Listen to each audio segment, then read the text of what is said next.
La pâte a reposé 3 heures. On va vérifier ce que ça donne. Dégazage.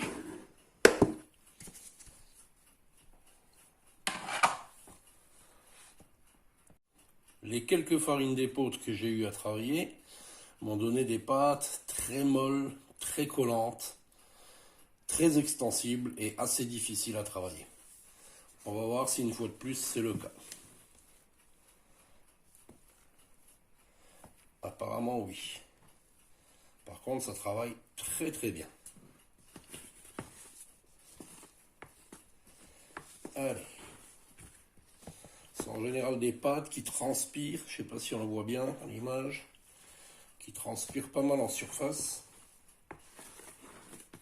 Donc effectivement je vois que ça colle énormément. Donc je vais préparer ma sortie de pâte. Et je vais surtout fariner tout de suite mon plan de travail. Donc avec la même farine, hein, c'est de la farine d'épeautre T110. C'est pas du tout une farine, comment dire, fine. On a quand même beaucoup de mal à la tamiser. Elle a du mal à tamiser. Ah, pardon. Elle a du mal à traverser le tamis.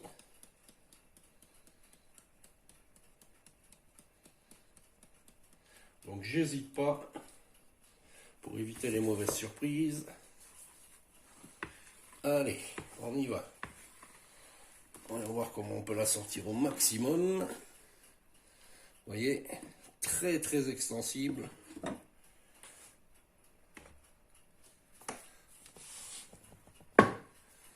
J'ai un morceau qui reste dans le seau. On va essayer de le faire tomber. Voilà qui est fait.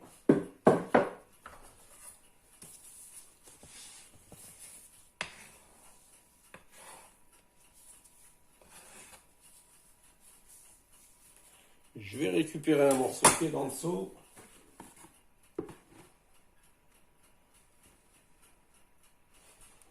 Vous voyez, c'est vraiment une pâte extensible. Pas évidente du tout à travailler. Je vais essayer de la façonner et de la mettre le plus rapidement possible sur mon papier sulfurisé.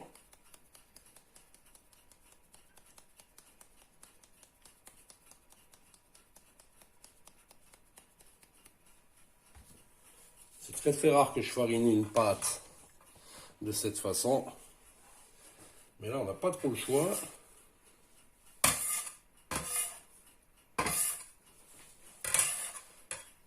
On va essayer de la retourner. Regardez. Et ça colle au doigt.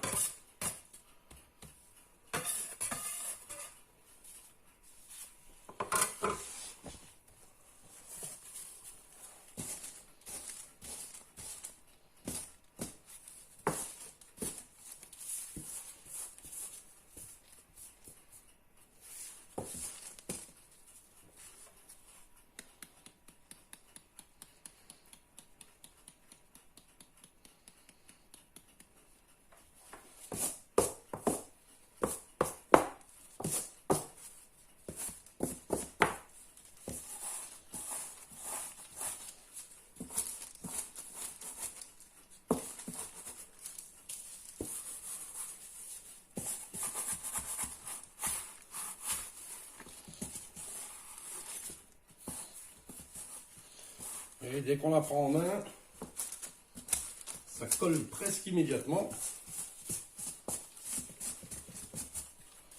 Voilà, je voudrais bien la récupérer comme elle est là et la poser sur mon sulfure.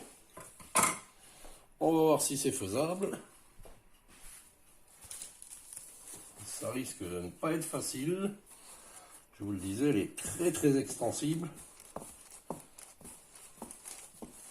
Elle est déjà collée sur le plan de travail. Allez, on va essayer de la ramener comme ça. De la poser. Vous voyez ce que ça donne, hein, c'est impressionnant.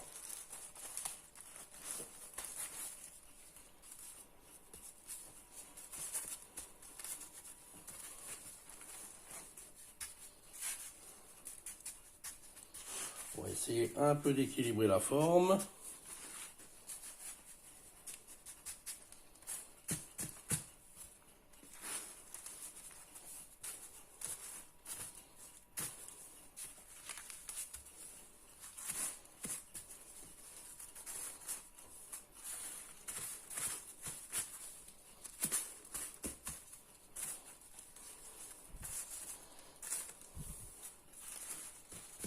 Voilà.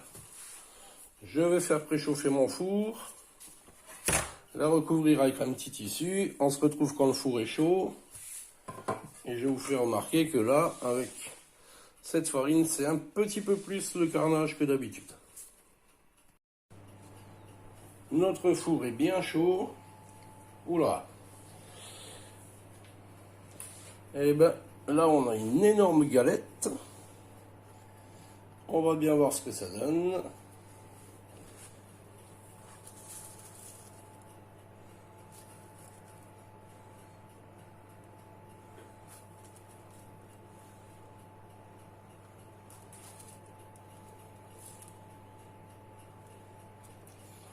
C'est parti pour le four, on se retrouve tout à l'heure.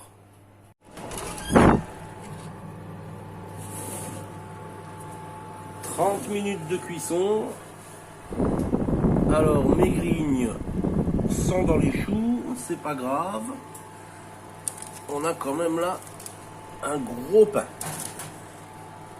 Allez, on va le laisser refroidir à l'extérieur et on se retrouve tout à l'heure. Le pain a refroidi 45 minutes, il est encore un petit peu chaud. Donc mes grignes sont loupées, c'est pas grave. Ça nous fait quand même un bon gabarit de pain.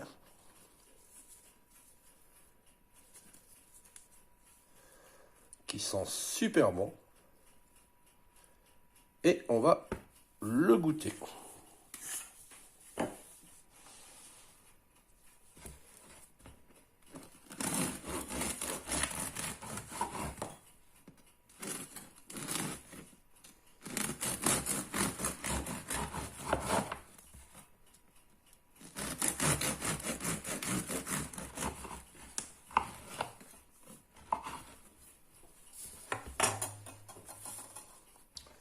Ah ben là on a carrément un cratère.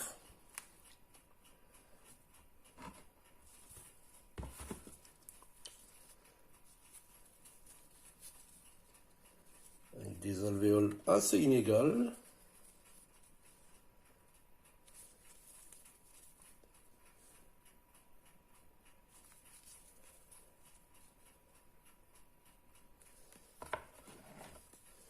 Une mie assez foncée également. Par contre, je crois qu'on a un trou.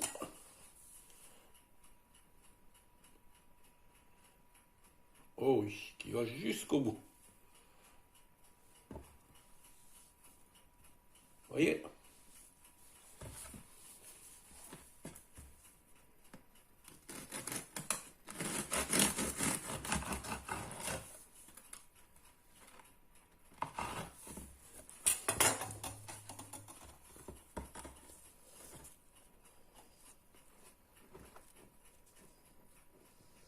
On a carrément une carapace ici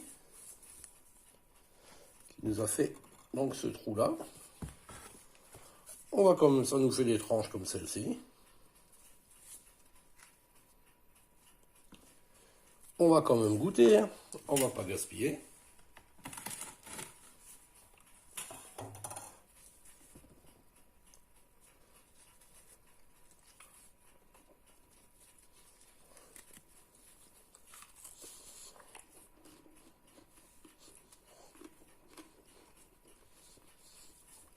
C'est un bon pain, c'est pas mauvais. Mais je pense que la farine d'épeautre, c'est préférable de la mélanger avec une autre farine.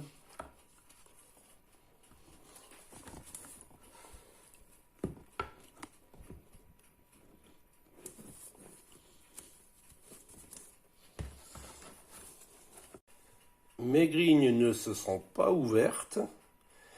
Donc le gaz est resté emmagasiné juste sous la croûte. Ça m'a fait un cratère qui va jusqu'au bout. Je suis quand même assez déçu. Alors demain je recommence avec la même farine, avec un taux d'hydratation beaucoup plus bas, et on verra ce que ça va donner. Il n'est pas mauvais, et de toute façon il sera mangé. Bye, à bientôt pour un prochain test de pain.